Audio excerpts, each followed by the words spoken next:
Hello ladies and Mental Chan, and welcome to the next tank review in the Swedish TD line. Today we are looking at the UDES 03, or as I like to call it, the AIDS TD. So this is the first TD that implements the siege mechanic, so a lot of this video is going to be me rambling about siege. But if you want to know what this tank is all about, I can kind of put it in simple words. This is a bushwanking TD, redline sniping, camping, masturbating piece of shit TD with bad DPM, but good accuracy and good aiming time and good pen. So you know, it's very nice at masturbating at the back. So if that's what you want to do on the 4 maps that actually allow you to do that, then feel free to get this and enjoy.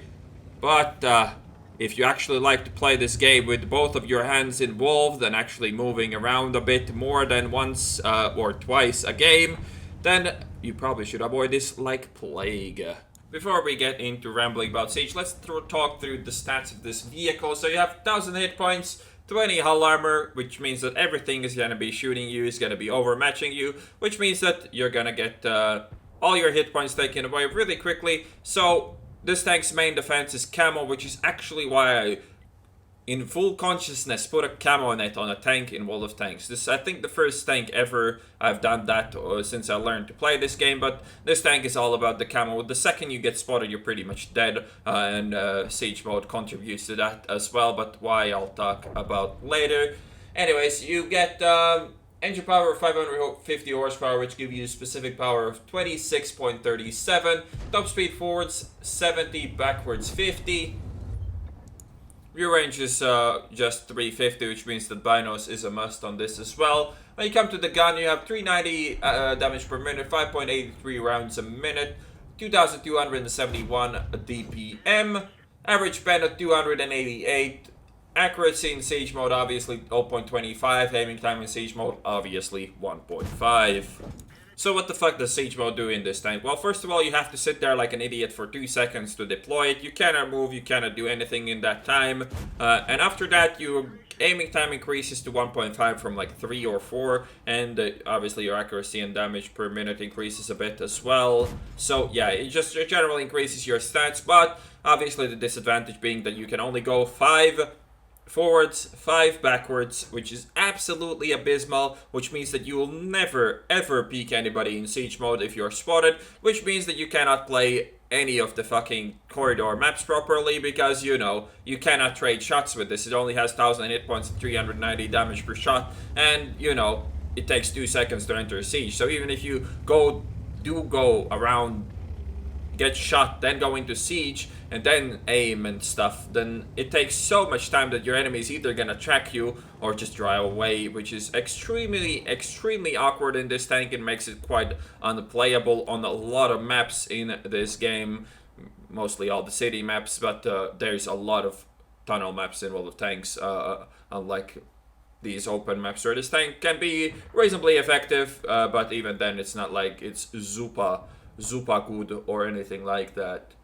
So one more really annoying thing about Siege mode, which gets even more annoying at tier 9, is the inability to manually control the elevation of your suspension while being in Siege mode. That's all being done by you aiming at the ground or aiming in the air, which makes it quite clunky and just flat out stupid. I mean, in Siege mode, you're generally not going to be moving around too much and using your WASD keys, so I don't really see a reason why they couldn't implement 2 more keys that you can bind to whatever to control your tank in Siege mode much better. But then again, that's going to be even more relevant at tier 9, but even then, at this tier, it would make, you know, your life much easier if you didn't have to look at the ground every time you wanted to elevate the suspension. So this is why I put a camo net on this tank. So camo is your really only defense on these maps, and like, let's be real, you equip this tank for open maps. There's no point even trying to bother with the city and closed maps, because there's nothing you can really do. I mean, effectively your tank is useless on those maps, so that's another reason why you never want to be in top tier in this tank. If you compare this to like a proper tier 8 IS3 heavy, then, or you know, any of the new OP premiums, then like, this is just a burden to your team on any map that is not completely open like this one. But yeah, situation here. So you're in this bush and suddenly the light tank or somebody moves up and you suddenly get spotted for shooting like this. What happens next? So first of all, it takes 3 seconds for 6th sense to come up. If you don't expect to get spotted, like I am not expecting to get spotted here anytime soon, your probably reaction time to exit siege mode is gonna be around a second, maybe less, maybe a bit more. Anyways, around a second, so that in total makes it 4 seconds. Then to exit siege, it takes 2 more seconds, so 6 seconds in total. And you're probably dead by that time. So anytime this tank gets spotted in these advantageous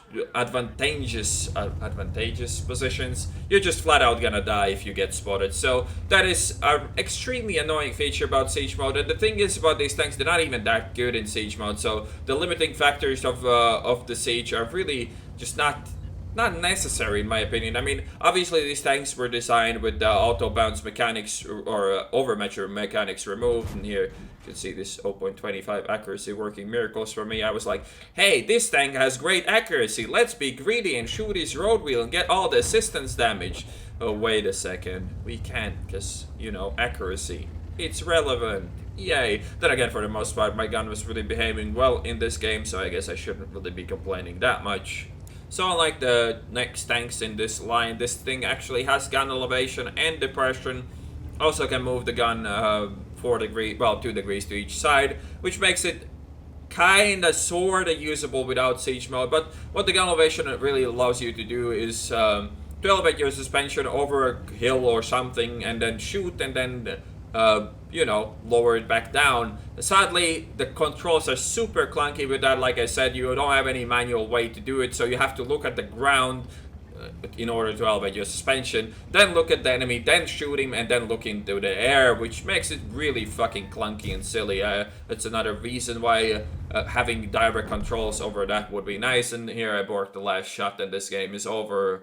And here's the end play. 3,732 experience earned, 4,653 damage done, 773 assisted, picked up 4 kills as well. And that ended up being 1,244 base experience with a 2nd class badge. I know it's disgusting, but these tanks have fucking retarded ace requirements at the first week, so I hope you don't mind the kind of mediocre video right here. As for an equipment, since you can't see it now, since I didn't bother to print screen this game, we were running Rammer, Camonet, and Binos.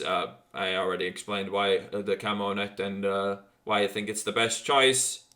So yeah, overall thoughts on this tank. I mean, while it isn't literally the shittiest thing ever, especially when you play it on open maps, it can be quite decent and probably better than a lot of the other TDs. In general, this tank is pretty terrible because most maps in World of Tanks are not open. Most maps are cities, most maps have tunnels and stuff like that. That this tank can just not compete with anything really that is being thrown at it. I mean, you get out DPM'd and killed by tanks like the E25 and stuff, so, or the SU-12-244, so, you know, you get shit on by lower tiers in this if you play it on an open map, or not on an open map, which makes it quite frustrating vehicle to play, especially with that insanely annoying 5 km/h limit in siege mode and just lacking the general control over the siege mode without looking like an idiot and aiming up and down like a moron is quite annoying, and it could have been done better. Anyways, my end stats in this weren't actually that bad, especially the win rate. I did play it only solo, so I'm actually kind of surprised to see that high of a win rate, but then again, I think it's more of a lucky coincidence than anything else. We did end up only having 1,955 average damage per game, and that is actually really bad for a tier 8 TD. Well, if you compare it to the good ones, I mean, the Yak Panther 2 Scorpion gets around 2,600, ISU also around there, so, you know, this is not really a good TD, it's just that I was more lucky than I should have been while playing it, I guess. Hope you guys enjoyed this review. Merry Christmas if you're watching this before Christmas, Happy New Year if you're watching this before New Year, and fuck you if you're watching this after New Year. I'm just kidding.